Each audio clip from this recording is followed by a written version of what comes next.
hold on. What up, patrons? Hope you guys are having a great day. I figured I would.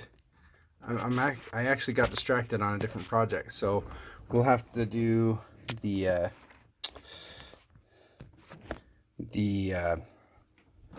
drone fighters later.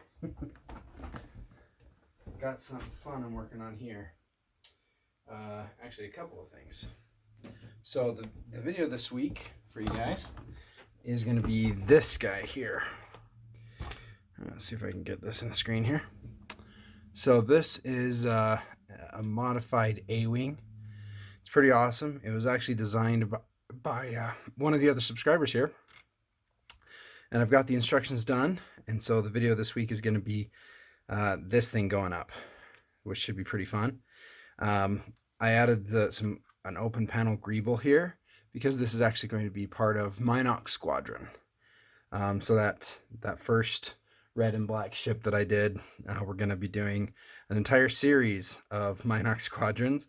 And interestingly enough, they're all going to be designed by fans, where I'm actually going to do a public voting contest once the Razor Crest Mark II contest is done.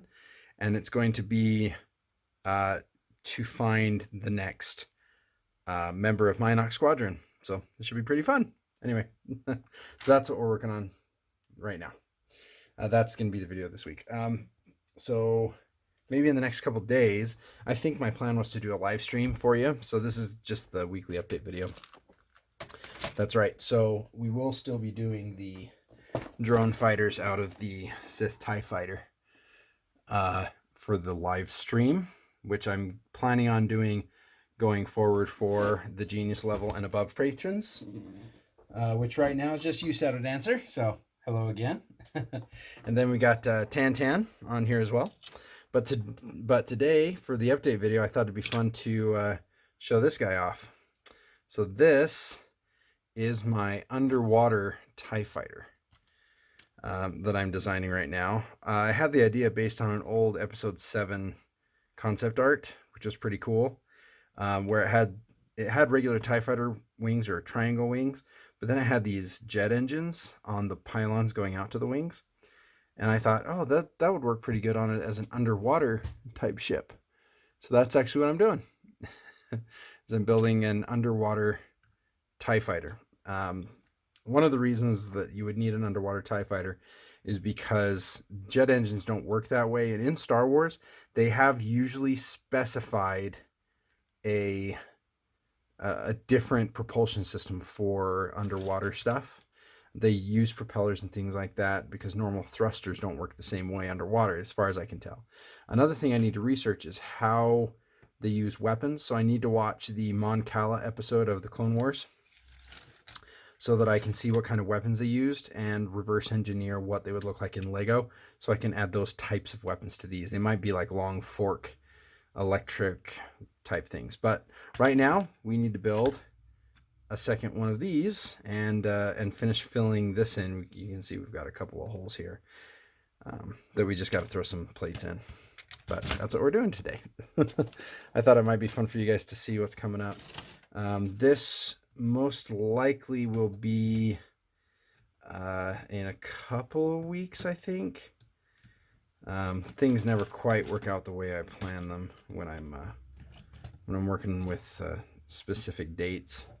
That's one of the reasons why I don't usually post a list of videos that are upcoming, because a lot of times it changes. Like right now, working on this thing today or in the last couple days has been really exciting, because it's just a concept that popped into my head, and I was able to just start working on it, which is pretty cool. So we just got to start working on our wings. So right now I'm putting it on a stand so I can see it, how it looks standing up. And if you look, obviously it's imbalanced because of the wing only on one side. So I've got my plate just offset almost all the way to the edge so that it'll hold it up with the weight difference. As a matter of fact, I think it's actually it's pulling up the one side, but that's okay. We'll get there. I did start putting together some of the parts that I need, believe it or not, a lot of the parts actually come from the new 2021 TIE Fighter, which was one of the goals. So that's what we're going to be scavenging from today. That's what this little tub is. It's the other wings and other parts that I've taken off. Obviously the engines you won't be able to use those, but the main cockpit, the main body is actually pretty close. I do need to change the spring-loaded shooters because I do like the lowered look of the cockpit, the canopy piece. So that's what we're kind of gonna do today. So luckily this set does come with all of the wedge pieces that you'll need, which is great. Always makes me happy when I can find an easy source for a build. Unfortunately, there are quite a few other pieces that we're going to need that don't come in the set, but I'm trying to keep it to fairly well known and easy to find stuff. We're going to be using a lot of the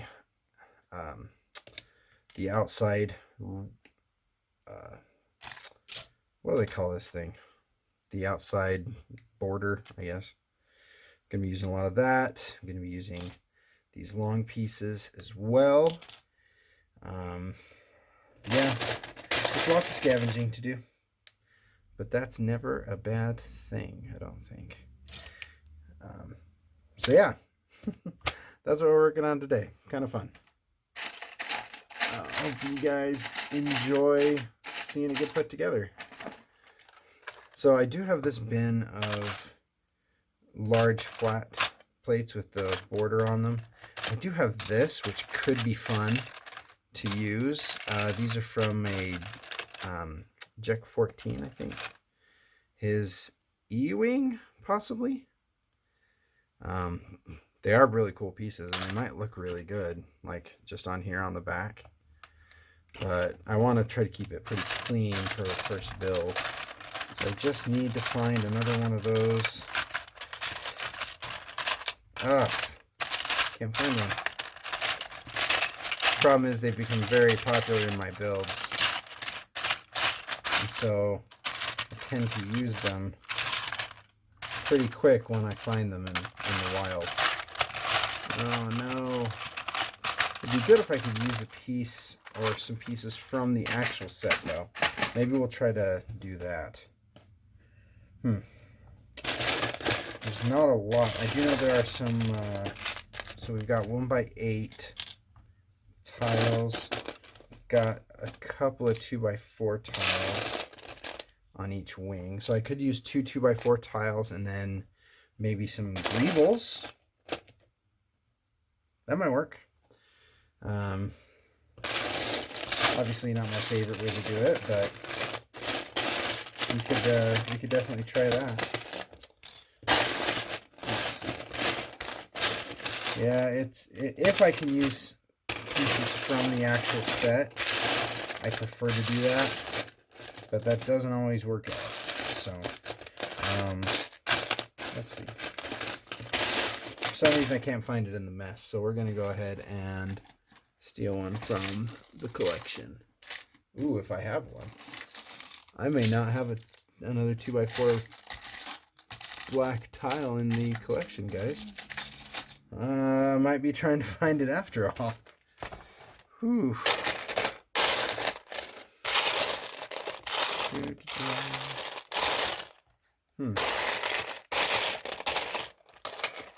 Oh, there it is. Look, it's still attached. Still attached to the plate that it comes on. All right. So let's take this off. And let's see what we can do on the back end here with that piece. All right. So we've got a 2x6, which I'm not sure came in the actual set, but we've got it. Let's see. I did use the little trick here with the rounded plates to get that on. You could obviously fill in these sections with just some 2x3 wedge plates if you wanted, but I'm not going to because I am trying to keep it as close to the original parts as possible, if possible. Not totally sold on this angle yet. Might just cap it off because I do have these tile pieces here. It does look a little closer to Imperial, honestly. Although the streamlined makes it feel more aquatic. We'll try that because we have the piece. Now we just need to figure out what to do here. So we've got that here, and we've got that guy, which I think was going to go right here. Sorry if the lighting's not great. I didn't bring my pieces over. Actually, you know what could work? We could just throw...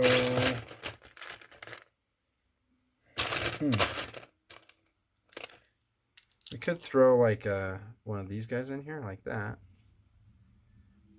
I don't love that. I don't love that.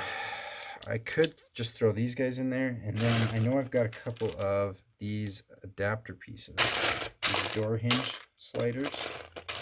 They could work. Unfortunately, again, I can't use only parts from the... Oh, although, you know what I do have? Instead of using that 4x6 plate that I've got here, I could use two 2x6 plates, which do come in the set. Ooh, we're getting closer to only using parts from the set, which is pretty good. If we could get it down to only parts that are in the set, that would be pretty amazing. Although with these things, there's no way that's gonna happen. But luckily for the snotting pieces, we are using the brackets from the set, so at least that's positive. All right, let's take a look at what that seems like. Not too bad, not too shabby. It's not perfect, but it looks pretty good. And all that inspiration comes because I didn't have another one of these. Sometimes that's how it works, and that's okay. All right. Now we unfortunately need to take it off again so we can look at how I built it. Let's see. All right. So it looks like we go on the underside with both of these. Sorry. I'm getting a little frog in my throat. I do not talk that much in my daily life. And so when I start talking very fast and very frequently, my body says, "Hey, who the heck do you think you are? You crazy." Oh, well, there's part of my problem right there. It goes like that. That makes a lot more sense. And then we have the 2x6s. They're going to go across. Wait, what? Which direction am I building this? Oh, this is the back end. This is the back end. Okay. So we need the 2x4 plates, which are not part of the original set. So this is where we start to deviate slightly. See, and that's the other problem, is that didn't go there. But these do go like this. So it's kind of funny, even though I designed that thing, that wing, I still have to look at the other side to figure out how I did it. Because a lot of times I'll just be so in the zone that I can't keep track of what I've done. So being able to go back and look at what you did, it's a very handy thing to be able to do.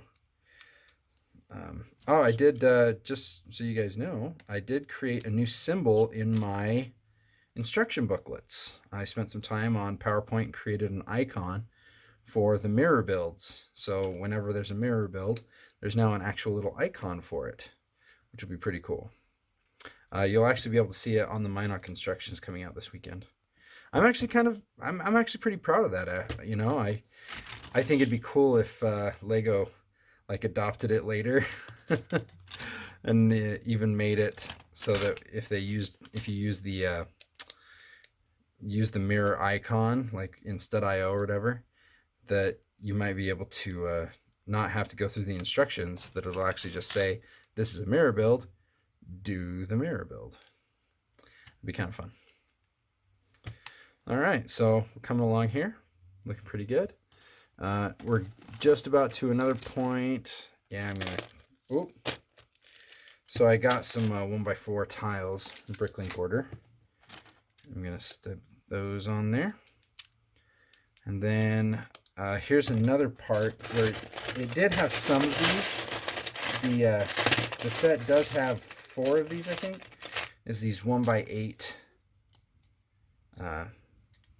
tiles. Those are actually what attach onto our engines, and that's why there's this little gap here. It's because that's inset so that they can get a little bit more centered on the actual dealio. Then looks like our next phase is to put some tiles on. There we go. And then we get our brackets. We're just gonna have 2 brackets on here. And then we use, here's another part coming out of the bins. It's 2 1x4 plates in black.